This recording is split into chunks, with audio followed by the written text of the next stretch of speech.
این کلاه مدلش 4 فصل هست. آموزش گردبافی رو که توی چند تا پست پایین‌تر تو پیجم هست میتونید نگاه کنید و قسمت بالای کلاه رو از روی اون آموزش ببافین تا جایی که اندازه بالای سرتون بشه.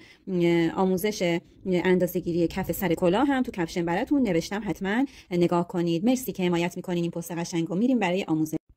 خب بچه‌ها، من یه توضیح درباره شروع کلاه بدم. من شروع با حلقه جادویی شروع کردم. داخل حلقه جادویی 12 تا پایه بلند بافتم و تارج هفتم من قانون گردبافی آموزشش هست توی پیج. تارج هفتم من گردبافی انجام دادم طبق قانون گردبافی. رج هشتم و رج نهم رو من ساده بافی کردم، یعنی بدون هیچ افزایشی، فقط رنگ‌ها رو تغییر دادم. و الان میخوام رج 10 رو شروع کنم. رج ساده بافی رو انجام دادم. الان میام آخرین پایه بلندم و نیمه میبافم و میخوام تعویض رنگم رو انجام بدم. ببینید میام اینجا تعویض رنگ رو انجام میدم، میام وارد دومین زنجیره میشم و یه بست میزنم. شروع رجمون 2 تا زنجیره هست که اولین پایه بلندمون محسوب میشه. این رج به این صورته که داخل اولین گندمی ما میایم 2 تا پایه بلند میبافیم و 2 تا گندمی عبور میدیم، یعنی 2 تا پایه رو نمیبافیم. داخل سومی میایم 2 تا پایه بلند میبافیم. ببینید این رج به این صورته. 2 تا گندمی عبور میدیم، داخل سومی میایم 2 تا پایه بلند میبافیم. ببینید به این صورت. من این رج رو ببافم. خب بچه‌ها، من این رج رو بافتم. الان میام آخرین ببینید آخرین پایم رو نیمه میبافم و تعویض نخ رو انجام میدم. ببینید به این صورت. حالا ما میایم اینجا داخل دومین زنجیره ما میایم یه دونه بست میزنیم. خب و برای شروع طبق معمول 2 تا زنجیره میزنیم که اولین پایه بلندمون محسوب شه و ببینید روی گندمی بعدی، یعنی از اینجا به بعد روی تمام گندمیا ما یه تک پایه میزنیم بدون افزایشی و بدون رد کردن. ببینید روی تمام گندمی ها بدون افزایش یا جا گذاشتنی ما میایم روی تمام گندمیا یه پایه میبافیم. خب بچه‌ها ببینید من این رج رو بافتم، به این صورت شد. خب الان میایم رج بعد رو میخوایم ببافیم. آخرین پایه رو ما نیمه میبافیم، میایم رنگ مورد نظرمون رو بهش اضافه میکنیم و میایم سر 2 زنجیره که اول رج زده بودیم یه بست میزنیم به این صورت و میایم 2 تا زنجیره میزنیم و همینجا ما میایم مجددا یه پایه بلند دیگه میبافیم و 2 تا گندمی عبور میدیم. داخل سومی مجددا ما 2 تا دیگه پایه بلند میبافیم، یعنی 1 2 تا عبور میدم، دوباره میام اینجا. این الان تکرار این رج دوباره اینجا دارم تکرار میکنم. 2 تا گندمی عبور میدم، داخل سومی میام 2 تا پایه بلند میبافم. من این رج رو ببافم برگردم. خب بچه‌ها من این رج رو بافتم. الان برای رج بعد دوباره بستم و زدم، 2 تا زنجیرم رو زدم، میام داخل این فضای خالی یه پایه بلند دیگه میبافم اینجا. از این رج به بعد ما داخل این فضاهای خالی باید 3 تا پایه بلند داشته باشیم. ببینید میایم داخل این فضای بین 2 زنجیره و اینجا 3 تا پایه بلند میبافیم. داخل این فضای خالی ما بین 2 تا پایه ها ببینید اینجا ما میایم 3 پایه بلند میبافیم و بدون زنجیره میایم وارد فضای خالی بعدی میشیم و مجددا 3 پایه بلند میبافیم.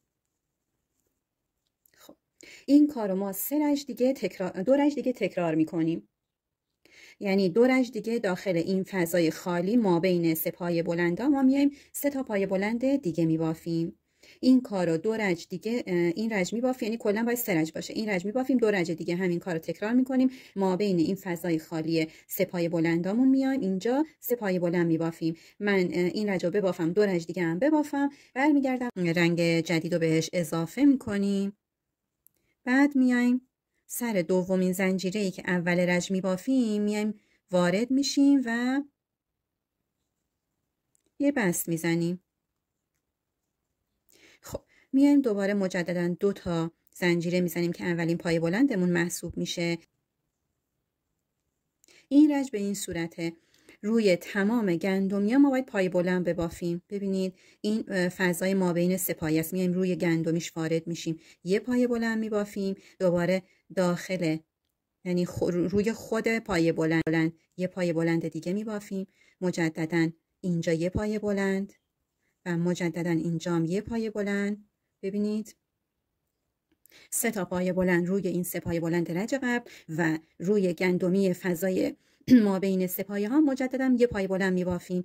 این رج تا انتها به این صورته. خب بچه‌ها من این رج رو بافتم، آخرین پایه رو نیمه میبافم و میام رنگ جدید رو بهش اضافه میکنم و میام سر دومین زنجیره رج قبل بستم و میزنم و 2 تا زنجیره ابتدای رج رو میزنم و من میام همینجا مجددا یه پایه بلند دیگه میبافم. این رج به این صورته. 2 پایه بلند داخل یه گندمی و یه گندمی رو رها میکنیم، داخل بعدی میایم مجددا 2 تا پایه میبافیم. یه گندمی رو رها میکنیم، داخل دومی 2 تا پایه میبافیم. یه دونه رها میکنیم، داخل گندمی دوم 2 پایه بلند. ببینید به این صورت. این رج رو ببافم برگردم ادامه کار براتون توضیح بدم. خب بچه ها من این رجم بافتم، آخرین پایم و نیمه بافتم، رنگ جدید رو میارم اضافه میکنم و میام روی دومین زنجیره ابتدای رج قبل من میام یه بست میزنم. 2 تا زنجیره میزنم که اولین پایه بلند من محسوب شه. اینجا میام همین جایی که 2 تا زنجیره رو بافتم یه پایه دیگه میبافم، یه دونه گندمی عبور میدم، میرم داخل گندمی بعدی 2 پایه بلند میبافم. این رج تا انتها به همین صورته. یه گندمی رو جا میذاریم، داخل دومی میریم 2 تا پایه میبافیم، یه دونه رها میکنیم، داخل بعدی 2 پایه بلند میبافیم. این رج تا انتها به همین صورته.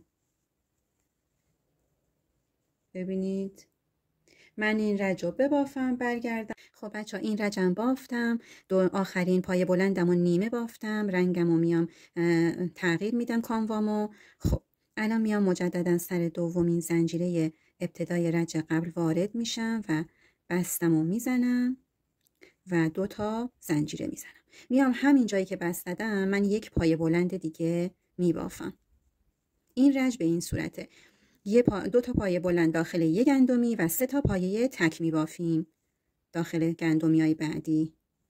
2 و اینجا 3 و مجددا داخل گندمی بعدی 2 پایه، یعنی افزایشی داریم. ببینید تک میبافم، تک میبافم، مجددا تک میبافم، بعدی 2 تا میبافم داخل گندمی، 3 تا تک، یه افزایشی، یه 2 تایی میبافیم. این رج رو ببافم برگردم ادامه کار براتون توضیح بدم.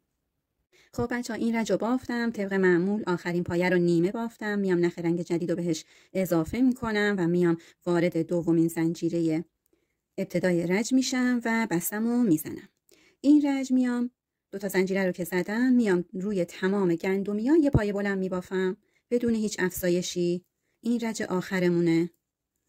روی تمام گندمیا یه پایه بلند میبافم. بچه‌ها من رج پایانی کلاهو بافتم، آخرین پایه بلندم و اینجا دیگه کامل بافتم، میام سر 2 زنجیره بستم و میزنم. برای اینکه کلاه من ایستایی بهتری داشته باشه میام روی میدیم، اینجا نخ میگیریم و از داخلش عبور میدیم.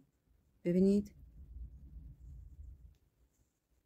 دور تا دور لبه کلاهو به این صورت شلال میزنین که ایستایی بهتری داشته باشه کلاهتون. ببینید مثل لبش حجم بیشتری داره و ایستایی بهتری خواهد داشت. مرسی که تو این آموزش با من همراه بودین.